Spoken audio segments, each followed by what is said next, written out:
Today is day 6 of the May 91 70 retreat in Springwater.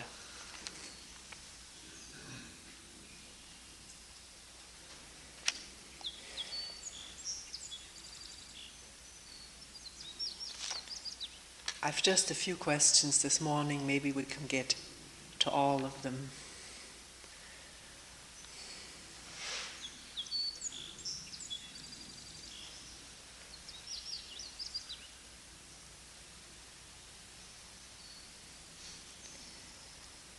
Some of them we read before and talked about before in groups and also individually. They have been very common questions.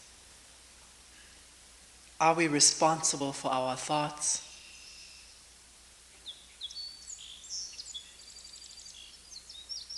Can one live with insecurity? Do I need to be happy?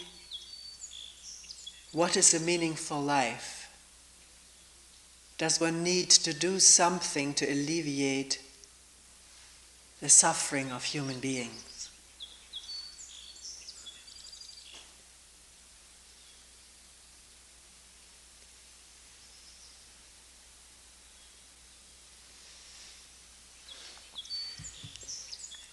Are we responsible for our thoughts? Can one live with insecurity? Do we need to be happy? What is a meaningful life? Doesn't one need to do something to alleviate the suffering of human beings?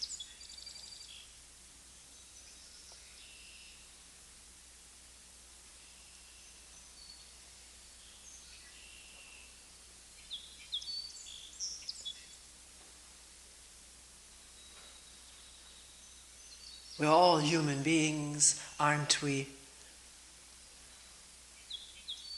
And all of us are suffering in one way or another.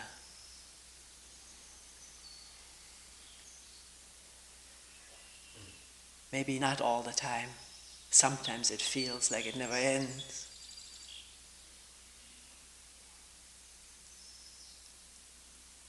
Sometimes, as one person said earlier in the retreat, it feels as though there was nothing left to look forward to. Just an expectation of repetition of the misery that oneself and the people around one are living in.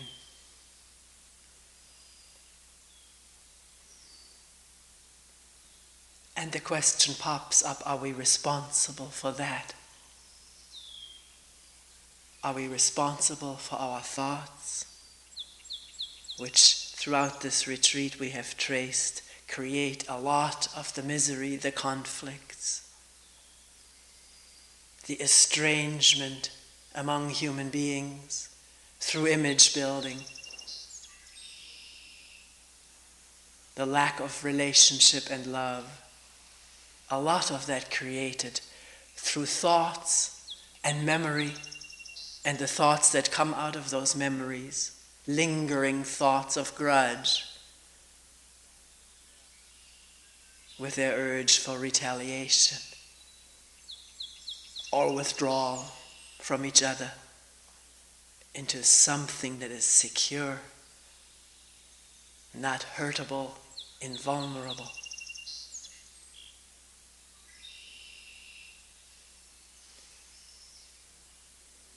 Looking closer at this question, are we responsible for our thoughts? It is as though one could take a magnifying glass and look at this question in detail and depth. We can do that right now together, and one can also do it with a friend outside of retreat. There are people here always interested in going into questions like this. Or if one finds no one, can one look at it oneself? Grapple with it. It's not easy. One gets so easily distracted. or the energy isn't there to sit down or quietly and look. But right now, we're all here and interested. I don't want to brainwash people whether they're interested or not. Someone may not be, and yet maybe in listening, sort of catch a little bit on fire with interest for these questions. Are we responsible for our thoughts? And what needs to be looked at first of all before we can even think of answering this, it may not be an answerable question, we don't know at the beginning, but who is this we, this I, that feels responsible or wonders whether it is responsible? And whose thoughts are they? It is assumed right out from the beginning by our parents, by the people who greet us, receive us as we're born, that they have their thoughts and the baby eventually will have his or her thoughts.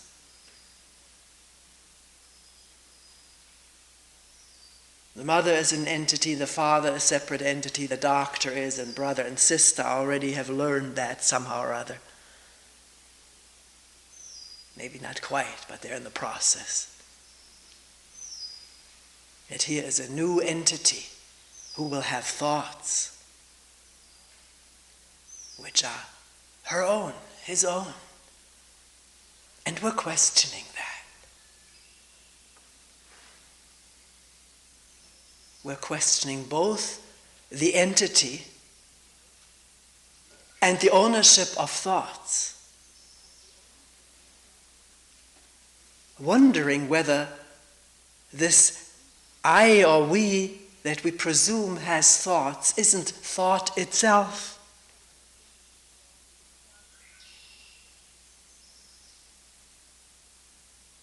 Not to accept this or to reject it, but to wonder together by looking. And looking isn't some magical thing. Deplete of thoughts. We're using thoughts now and words and memory of language, of examples. And in wondering whether this I that thinks it has thoughts isn't itself thought, one can ask questions. What am I? And if the answer isn't so pat that it prevents any further questioning, like, well, I'm just me. If one withholds knowing and wonders what makes up this feeling of me, me-ness, I-ness, selfhood, what does one come upon?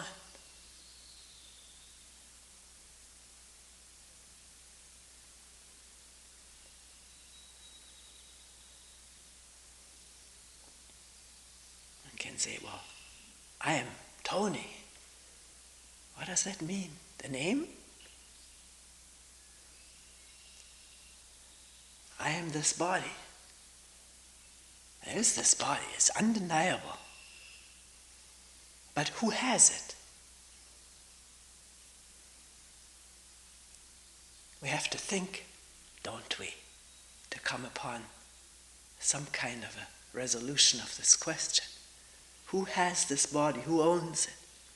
Whose body is it? One can say it's mine, but who is this owner?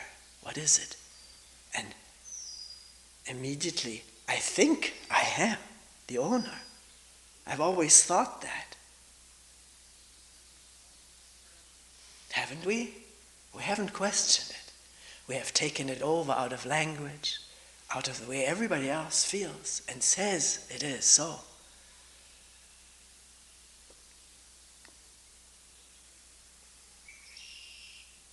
We say, I have feelings, I have capacities, talents. I have a background, a cultural background, a racial background. an educational background. Who's the owner of all of that? Or is there just an organism that born into a culture, born into racial characteristics, racial lore, the lore of the race and the lore of all the other people who don't belong to this race and have a lore about another race?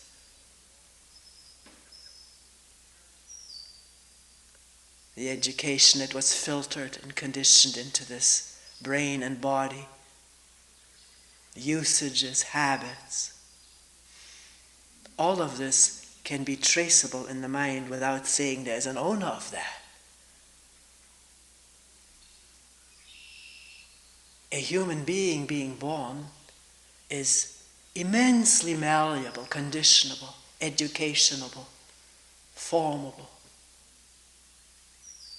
influenceable, to think in this way rather than that way, to think like the parents thought, like the teachers, the books, the preachers, ministers, rabbis, like they thought and their books said to think.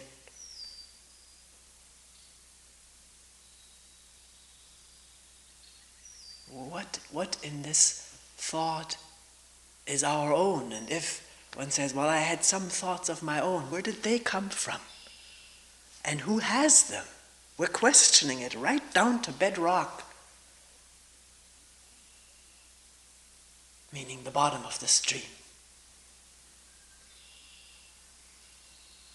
I have to think of myself as something to think of myself, don't I? As a woman, someone who's talking right now, someone who lives here, who has a husband, a son, grandchildren, thinking, if one thinks of one's past, where one was born, the different language, the people, all of that formed and conditioned and programmed what is sitting here now. And it can all be thought about without positing a me, an I that has this conditioning, that has these thoughts. These are the thoughts that have been catchable and available through all the people that surrounded one, that were one's foreparents, and that came out of books and out of either acceptance of this or rebellion of this or a capacity to permutate thoughts in the mind. One can also come up with some new combinations of thoughts.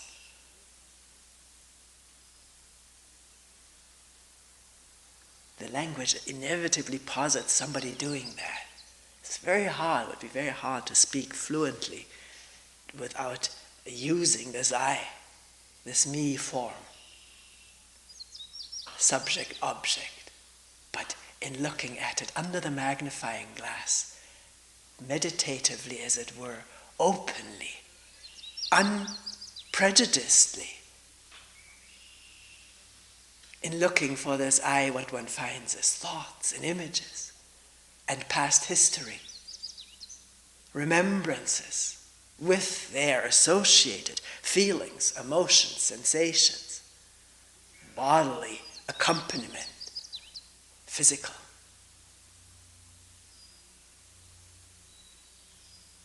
accompaniment.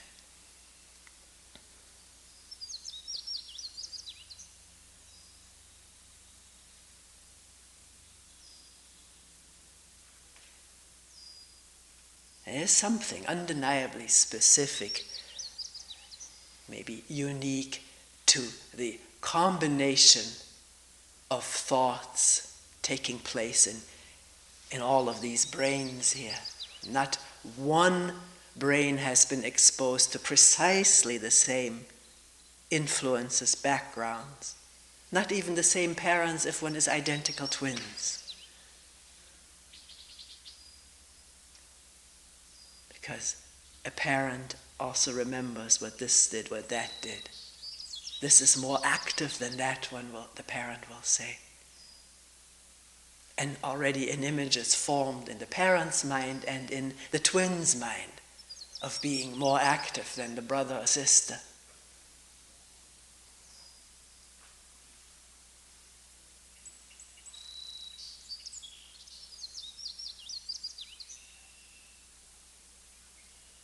How we should behave, look, act, not act.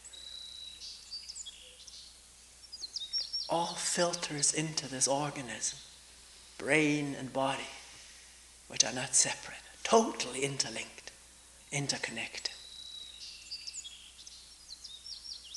And one of the most deep-seated and most unquestioned of thoughts filtering in, maybe already there at time of birth, maybe already genetically there, lodged in this mind or brain, is that of a separate entity that has thoughts, that has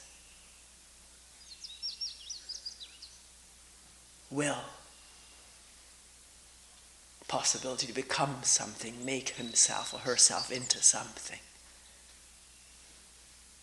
independent of others.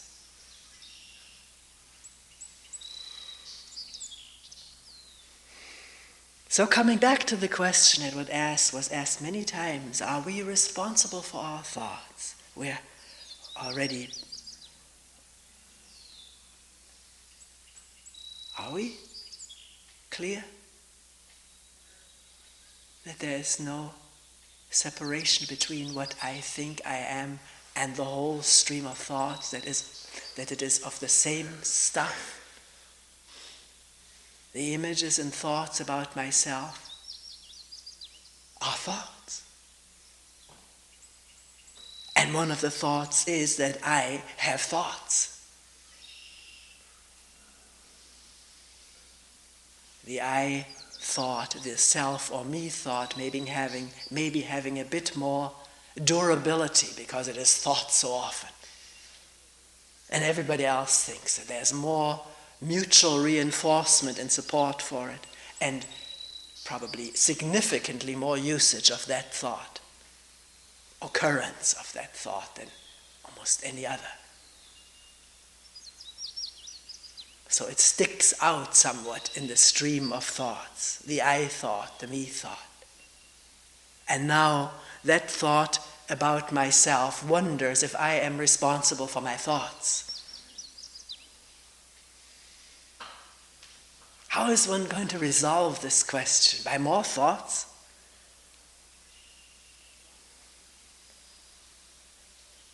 By a decision? Yes, I am. Because we were born with free will to do good or evil, and therefore also to think our thoughts of good or evil. Is this on what basis one is going to decide? Again, on more thoughts of the past, written down by human beings like you and me, with lots of thoughts and motives to propagate some thought that one was attached to, or a group of people were attached to.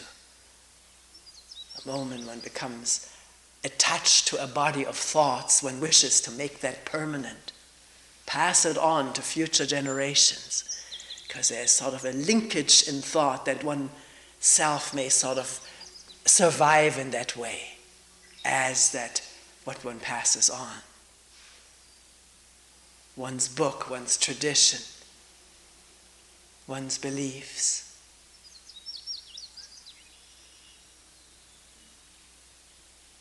Because one of the also very common thoughts among human beings is, I don't want to end, I want to continue. Survive or continue into future lives. The thought of death is very scary to human beings. It elicits particularly uncomfortable feelings, fear, uncertainty. And in order not to feel that fear and uncertainty, thought has provided certainty of survival or rebirth, reincarnation. Or maybe, if we're lucky, going into heaven, paradise. Although the Bible has also provided the possibility of eternal condemnation if one has not done right under God. So that's a scary thing to think about. So this desire for permanence has created havens of security out of thought, out of fantasy and imagination, to which thought clings for fear of not continuing. Because it is impossible, experiment with it yourself, impossible for thought to think. No, it can think of its own absence. It can think, oh, how horrible, when I'm not there. But how it really is when thought is not in operation, thought cannot experience. Because as long as thought is in operation, experiencing, it is in operation. It is not absent. So it can only create scary or rosy pictures about its own absence, its death. But what that absence is like, thought cannot plumb or find out directly, instantly, immediately. For that, it needs to end. And the idea of that is scary to thought. You see, we can talk about all this in terms of thought without an I in there. A me. That bundle of thoughts and images to which there is addictive attachment in human beings. The thought of my existence as such and such.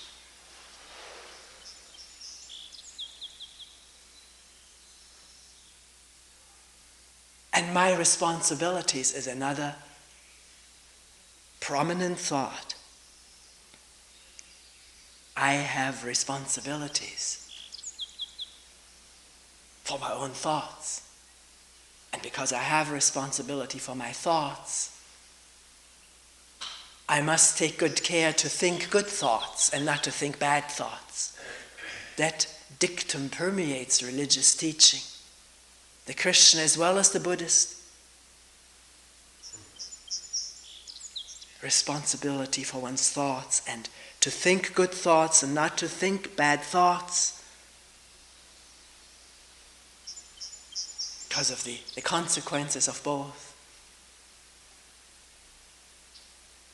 And of course, what happens when bad thoughts about hurting someone, hating someone, when they happen, either they are denied or ignored, or justified, or they cause tremendous guilt.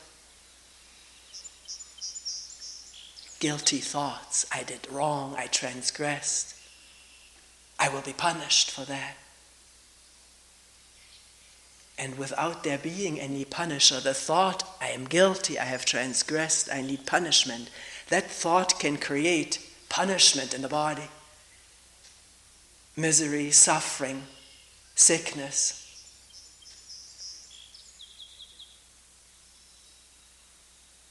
Because the body in its wholesome functioning is disturbed by thoughts that are heavy,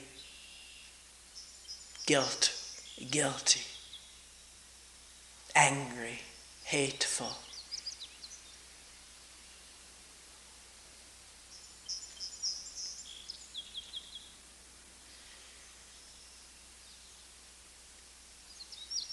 So does this mean I'm not responsible for my thoughts? And this is, one can follow so well how the brain in its processes operates.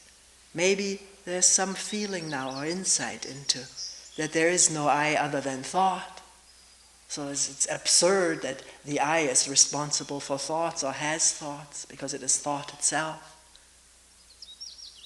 But then at the next moment, there may come the thought, well, that means we can all be irresponsible. Or if I don't think I'm responsible, therefore I'm irresponsible. But it's the same line of thinking, just the opposite of what was just looked at. What does it mean to be irresponsible?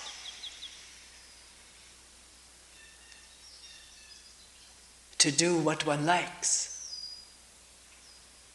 what one feels like, what brings gratification, satisfaction, not regarding the consequences, which is how we live most of the time. Anyways, just under the delusion of responsibility. For my group, my particular interest group or family group. So we won't fall into that trap of going to the opposite and saying if there is no responsibility, well, we haven't even said that yet. Therefore there is irresponsibility, not to fall into that trap. Let us rather wonder what responsibility means. We use words so easily because they've been used around us and before us. But we don't need to do that. We can ask, what does it really mean? And wonder, ponder, quietly, what responsibility means. The way we use it usually means to act in such a way that the consequences are taken into consideration. Is that what it means? Not just my own interest, but the interest of who? The people close to me, family, social group, country, religious group. Is this who I am responsible for? Do I feel responsible for all human beings? Usually it doesn't go that far. It's for those who are close to me. Responsibility meaning my actions should be such that they do not hurt others at the expense of, that I satisfy myself at the expense of other people, getting less or getting hurt, being disadvantaged.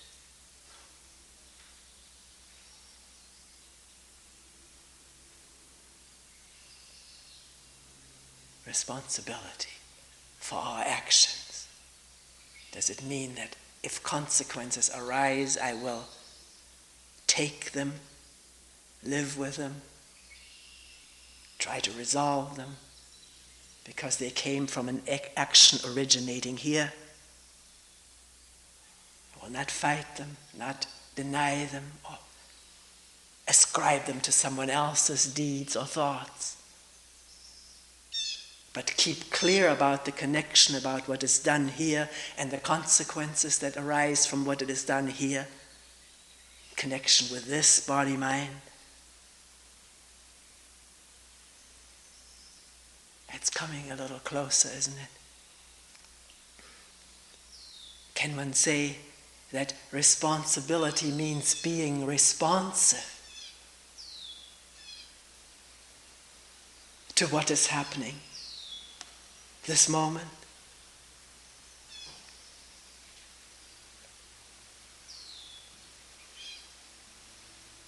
With which the question arises, how can one be responsive to what is happening this moment if one is asleep, lost in thoughts about responsibility?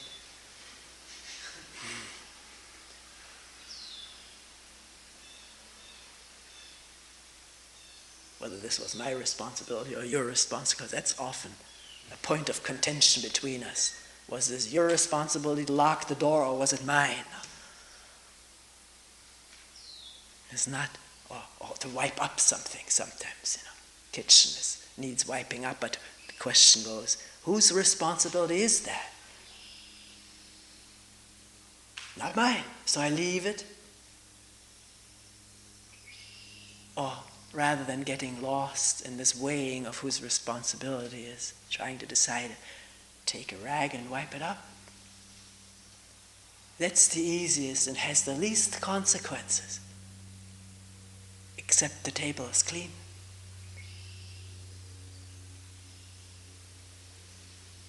So, can there be a better way of asking this whole question? Can there be responsiveness to the thoughts that go on in this human body and mind right now? And there can only be responsiveness to it if there's awareness of it. To see the thoughts that are operating is not my responsibility, it's his. And the action that is about to come from that. Ignoring something. Or getting annoyed and irritated that somebody else is not doing what they're responsible for. With which I'm not saying we don't share doing things and can remind each other what we have agreed each one does. I'm not saying everybody should wipe up everything.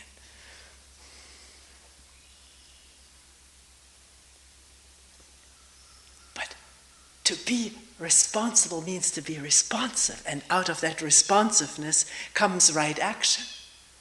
And responsiveness is possible when the mind is not asleep, a dream with thoughts and fantasy, but awake, aware, in touch with what is going on, without overwhelming judgment.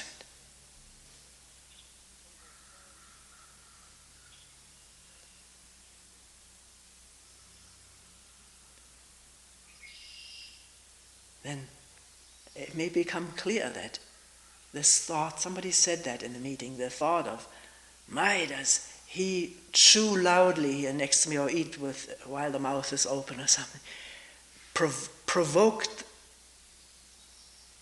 a flashback where the father said, eat quietly.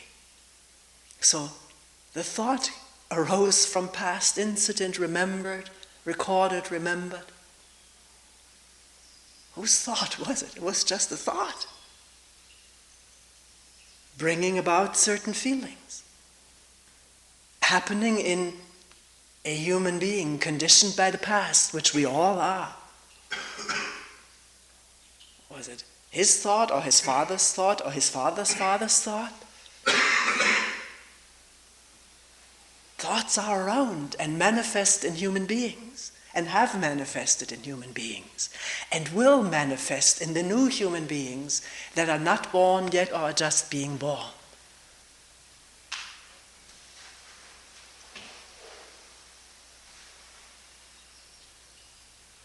Through all kinds of processes of imitation, reward and punishment, and just taking it in, learning, imitating what somebody else says and thinks, or images established through what somebody says about what we went through. We don't have to go through all of this again. We don't have time.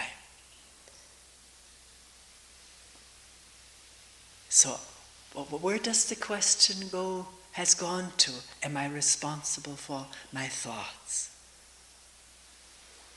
Clearly, if there is a moment of clarity in which the self doesn't sit right smack in the middle, wanting, fearing, it's quiet. The energy is gathered in awareness, awakeness. Then it'll also be clear, this will lead to that. If I do this, this consequence will arise. If I say this, he will be heard, she will be heard.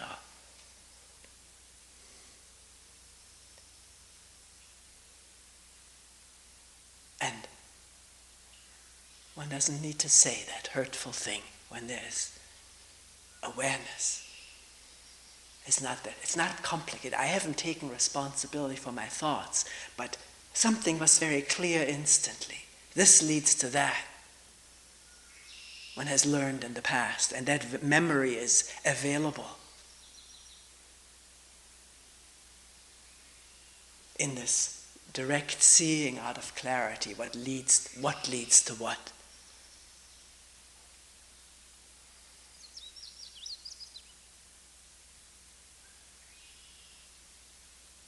Am I responsible to be attentive? We can slip into that and beat ourselves for being inattentive and go through maybe very rigorous exercises to produce attention. We've all done this to one extent or another. But rigorous discipline is not attention. It's trying to please, trying to be good, trying to fulfill an image of being the responsible one, the attentive one, which can be achieved in a fragmented, limited way, doing things very attentively, but not aware of the wider whole. The image of one is attached to of being attentive, and the condemnation of the other person who seems so inattentive, not as attentive as I am. All of this going on with striving to be attentive. Attentiveness doesn't come through striving. It's either there or it isn't there.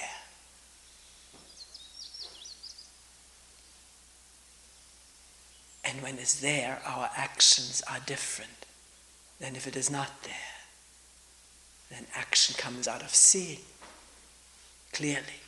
Otherwise it comes out of automatic habits, conditionings, for all of us.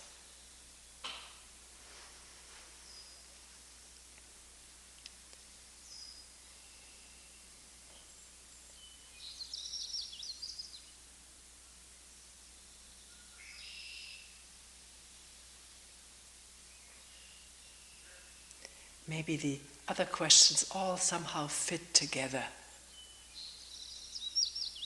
Do I need to be happy? What is a meaningful life? Don't we need to do something to alleviate the suffering of others? And can we live with insecurity? Why do we feel insecure? Can we look? What makes us feel insecure? Actually sitting here at the moment, listening to the humming, buzzing, chirping.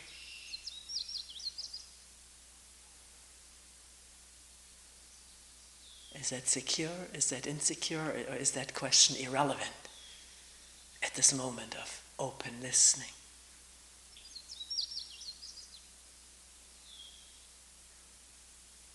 Walk there. All the sounds and sights.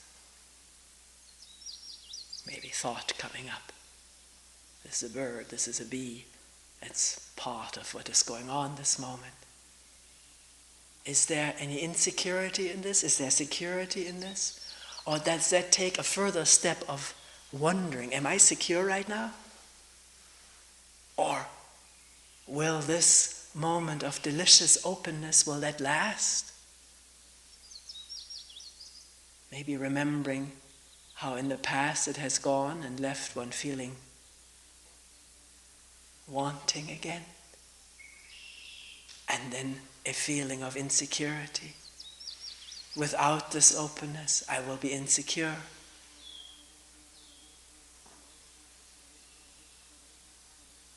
What will happen to me when I come home out of the retreat, back into the family, with the difficulty of relationship, into the business, with the difficult times, difficulty of relationship there too. And in feelings of insecurity, I don't know what's going to happen at home, at business. Will I find a job?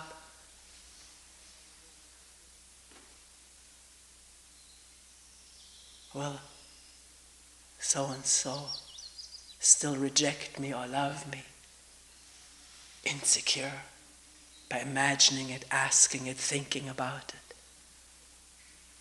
Thinking about myself as this entity, cut off from others, and yet wanting so desperately to be close and in a loving relationship, in a secure relationship with the family, the lover, the business, the school, the home, whatever, to imagine a secure relationship, and then thinking, do I have it? And usually the answer is no, I don't. And then the feelings of insecurity. And then, as one person said, when this question was first brought up, can we live with insecurity? One person said, this mind so constantly manufactures things, thoughts, things, scenarios, that I'm not in touch with insecurity, hardly ever. Because the moment maybe that asserts itself, the thoughts begin to manufacture things to give the semblance of security. What I will do, what I am, my projects, my future, my knowledge, and so forth.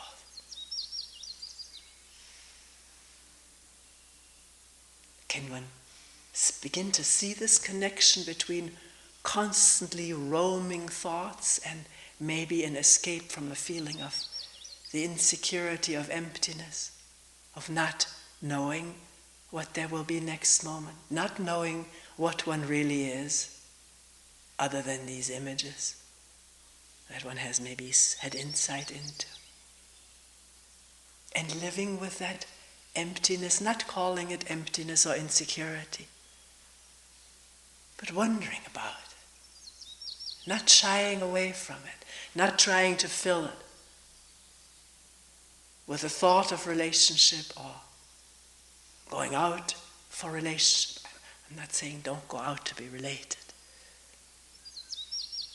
But can one see the connection between wanting to be related in a very fantastic way and this feeling of gnawing emptiness and insecurity while being alone? Thought trying to fill this empty pit that one feels and verbalizes. What is it when one doesn't verbalize it and doesn't rely on these verbalized feelings? Who is one? Is one cut off?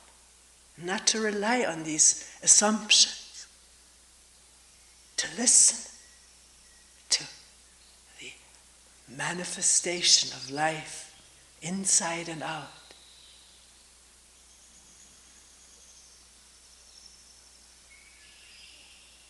Of which thought and thinking is only a very, very limited form, just only recently arrived on this planet.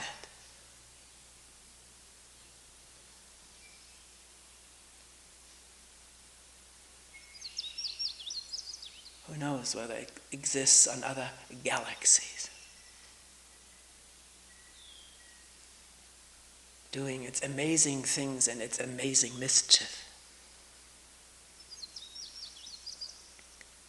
So, can one live with what one calls insecurity, but not calling that anymore, but plumbing it? It may just arise out of this conviction of being separate, unrelated, in need of support, fulfillment, happiness. Questioning whether one needs to be happy. Here, particularly in this country, it's almost a religious axiom. It's written into what it is, the Constitution or Declaration of Independence, one of these papers, that we are here to be happy. Government is here to promote the happiness of the people.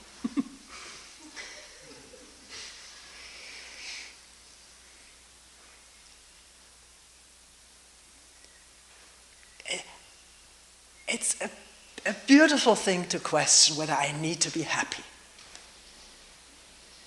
I think a great weight is lifted off of us if we question it. We don't automatically assume that I must be happy, because if I assume that, I'm setting myself up for a lot of disappointment or doubting.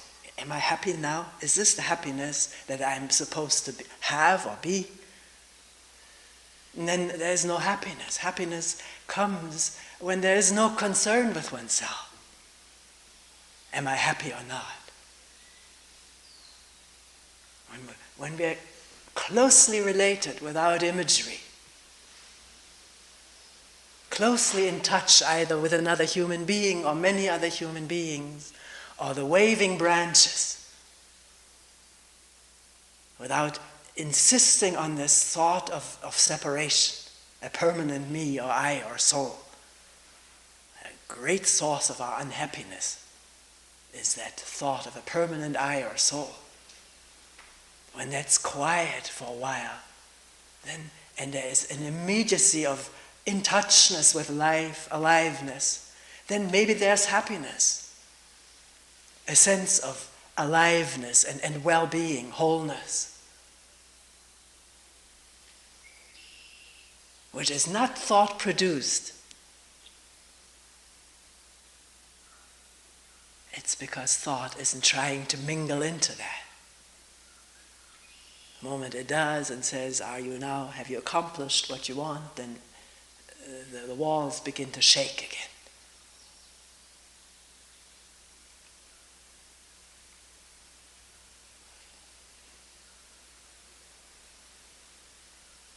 What is a meaningful life? Came up one of the last questions this morning.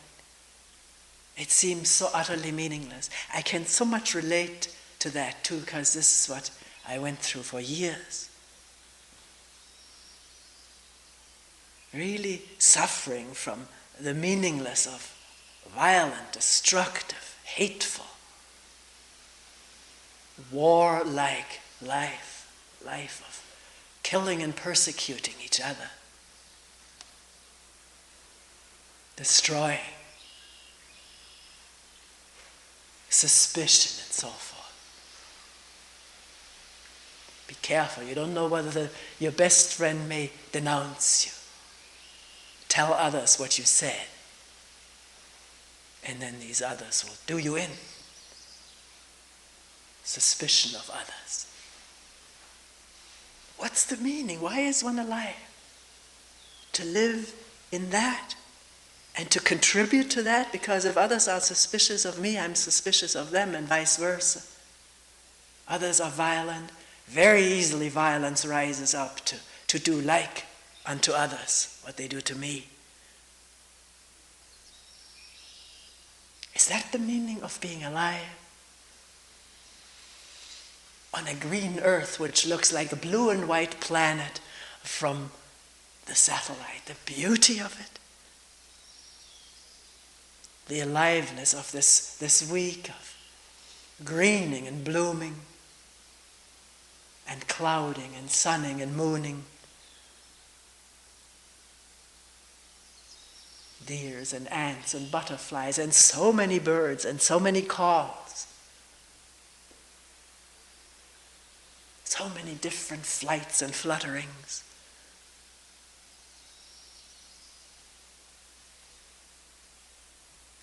What is the meaning of all this? The question already begins to sound a little bit absurd, doesn't it? Because it's there. Life is living. Life is alive. Regardless of our thoughts about it, even though our thoughts impact this green planet. Apart from impacting each other.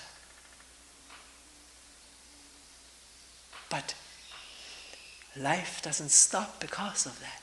It lives around it and through it and on top of it. Most amazing thing to me was after large sections of the city where I lived had been burnt out, crumbled, the next spring to see a green cover, little white flowers and yellow flowers on top of the rubble. Who knows where they got their nourishment from something, because they were blooming.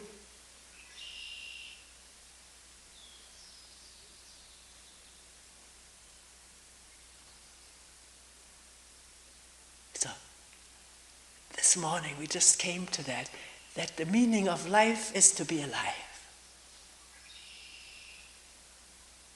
Is that a good answer, or is that a fact? To be alive. And what does it mean to be alive? To want to live forever? No, it doesn't mean that. That's already falling into worry, thinking, wanting.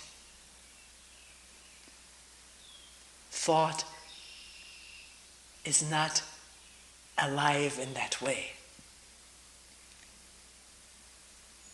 of greening, blooming, trees crashing and new trees growing up. Little tiny little maples. You can hardly see them. In the midst of all of this empty from old trees field there.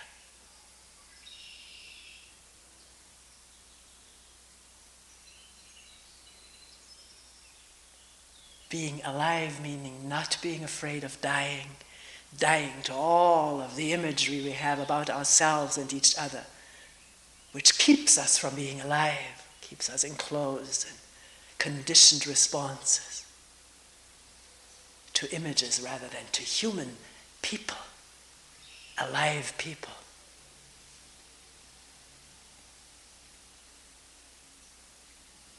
And if a sadness comes up, like one person saying, I don't know whether it's just my personal sadness I feel, or maybe I feel the sadness of others. Maybe we do. To the extent that there's openness and sensitivity, we do begin to feel the sadness of human beings everywhere. The ocean of sorrow that human beings have waded in or been dunked in since time immemorial. Of not getting what one has hoped for or believed in, or worked for, or wanted.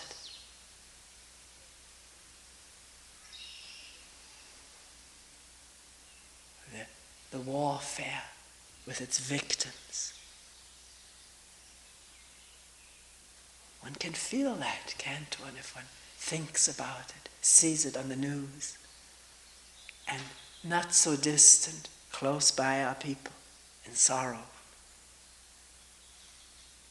The sorrow of ignorance, of not knowing how this sorrow is recreated all the time through thought and image and enclosure in these thoughts and images.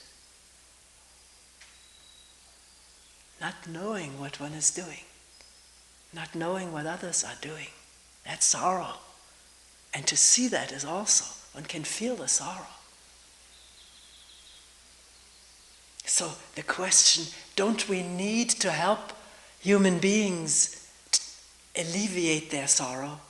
That can be a deeply felt question, but one can examine where it comes from. Not just think, because I think this thought, I must be a good moral being. Often as I can't stand the thoughts of others suffering, because I can't stand it, I have to help so I can feel better myself.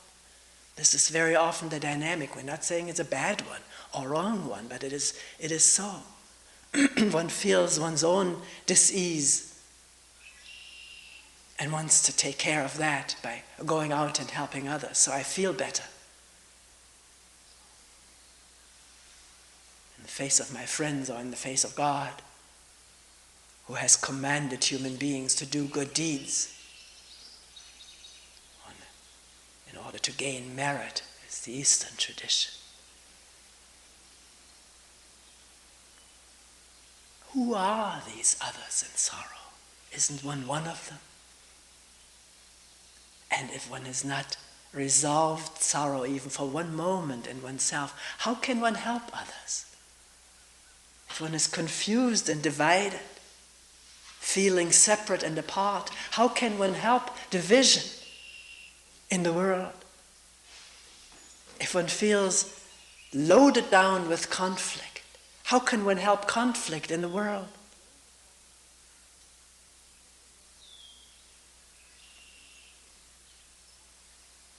Or is it possible to work here as well as where one wishes to be active? To not disregard what is going on in oneself, to wonder deeply about it and see if conflict, division, sorrow can be seen in oneself before one asks whether it can end. The seeing directly may be the ending. So it isn't carried into one's place of work. where one hopes to do good. And then how far does one have to travel to do this good? Sometimes it appears the farther we travel, the better it will be. But misery is in our own backyard, maybe in our own family, the way we disregard and ignore each other, or insist on our way, don't hear the way we talk, don't listen to another, want him or her to change so that I can have a better time. We represent the microcosmos or the micro-humanity in our own relationship with each other and with ourselves.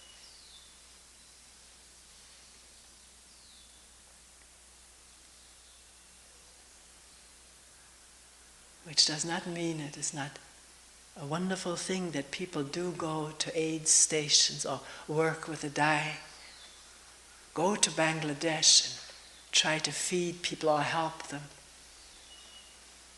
Africa, the Kurds, everywhere. Slums, one's own backyard. How do we work this moment?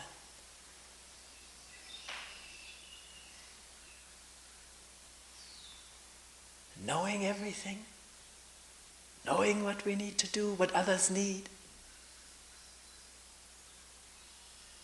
Do we know another suffering, another sorrow?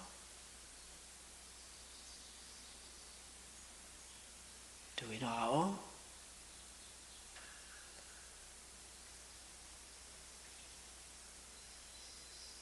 Can the mind that is so active, wanting to help, wanting to do, wanting to change, quiet down and listen without knowing for moments at a time?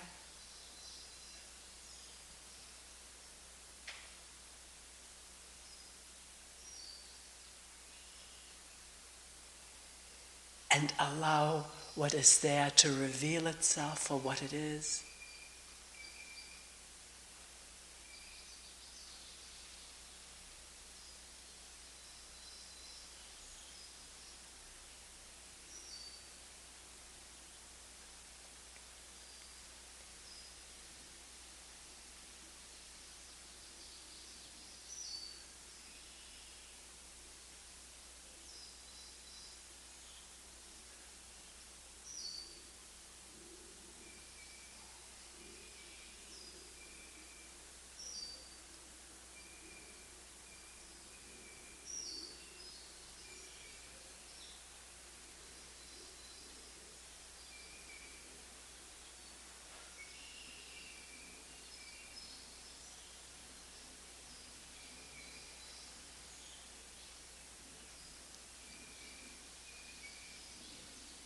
We will end here for today.